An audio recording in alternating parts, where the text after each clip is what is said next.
Hey everyone, we came to inspect the venue and upon arrival, a rescue vehicle sped by. A Kang hopped out like a deer, heading up the slope. Following the alleyway to the girl's house, he saw a crowd bigger than a Black Friday sale, with red and blue lights flashing like it was Christmas. It seemed something big was going. Meanwhile, a shady-looking figure in black tiptoed up the steps like a sneaky cat and picked up a brick like he was practicing for a brick laying contest. Without hesitation, he smashed the door glass. Startled awake, the girl wondered, what's happening out there? The sound approached then vanished at the door. A Kang squeezed in and glimpsed two bodies covered in white, being taken out, their faces shining like LED. A Kang suddenly realized he had stumbled into a murder scene, his heart racing. He turned around to hear a reporter announcing, "The victim is some big shot." They went on about some guy with a name that sounded like he was from a history textbook, making a Kang's jaw drop. Things were getting weirder.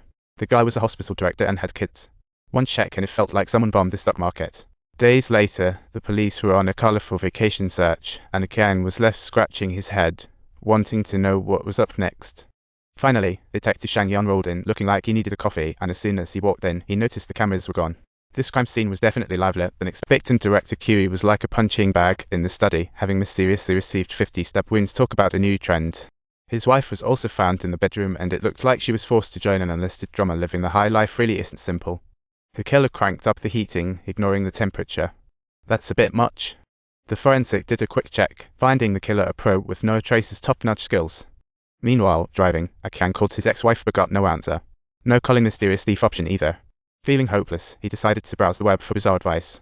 The netizens offered him all sorts of weird tips, all while he casually pinpointed someone said he should speed up dealing with the getaway vehicle and the ransom phone, and the Kang thought had found the golden key.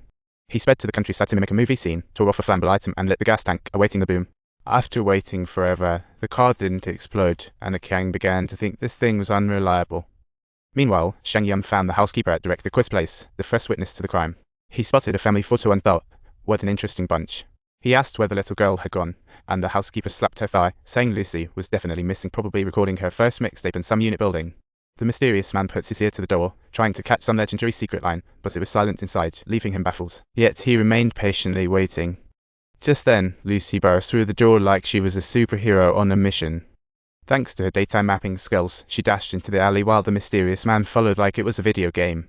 After dealing with the car, a Kang returned home only to find the hostage was gone. His heart felt like a sudden storm, and he yelled Lucy's name like a madman.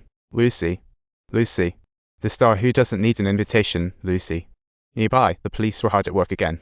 Detective Doppy ring accents iamat cyrillic for bb amat micro stroke iamat circumflex cyrillic for ray 3 not sign is sco amat off they tilde sada iamat until the oi circumflex cyrillic for ray 3 not sign a quarter grov iamat until the grov iamat micro a pound. At the same time, word spread that Director Q wanted to remove the old cameras. What a brilliant decision. Over in the rundown area, a Kang circled several times but couldn't find Lucy until he ran into yesterday's Shi Hyung Nan. Out of breath, he asked if Shi Hyung Man had seen a little girl, but the guy shook his head like he was auditioning for a sad movie. A Kang sensed something was wrong, wondering how he could spend a night collecting trash yet have only a bedsheet in his car. Couldn't think of a specific sci-fi plot. He turned, stopped Shi Hyung Nan, marched to the car, reached for the bedsheet, only to have his arm firmly grasped. Shi Hyung Nan pulled out a pipe to hit a Kang. But the Kang's strength was amazing, no ordinary fighter.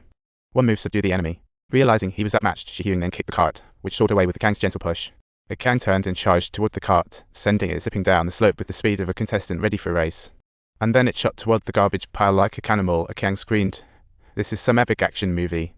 At first, a Kang didn't want to partake in kidnapping. After all, he grew up in a monastery. But now, he was kidnapping other girls for his own daughter, thinking, what's the difference between this and stealing candles for Bible study? Of course. If this kept going, Sai could be dragged into a dead end by his ex-wife, truly an unsolvable puzzle. His ex-wife said the target was abused and his parents wouldn't report it. A Kang relaxed, but what about his fatherly feelings if they sent him to the police? Even without money, his daughter could face a dead end, and that line hit a Kang like a sledgehammer to the heart. Poverty has a knack for shredding morals.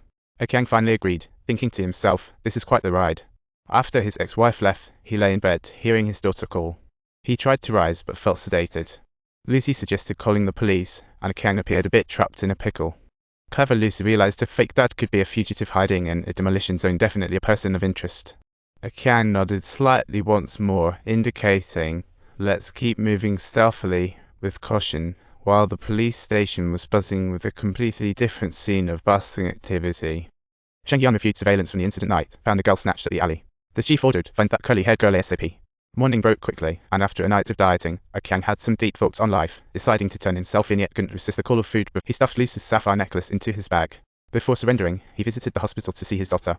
The doctor told him someone had just paid off Sire's surgery fee, and the operation was scheduled 10 days later.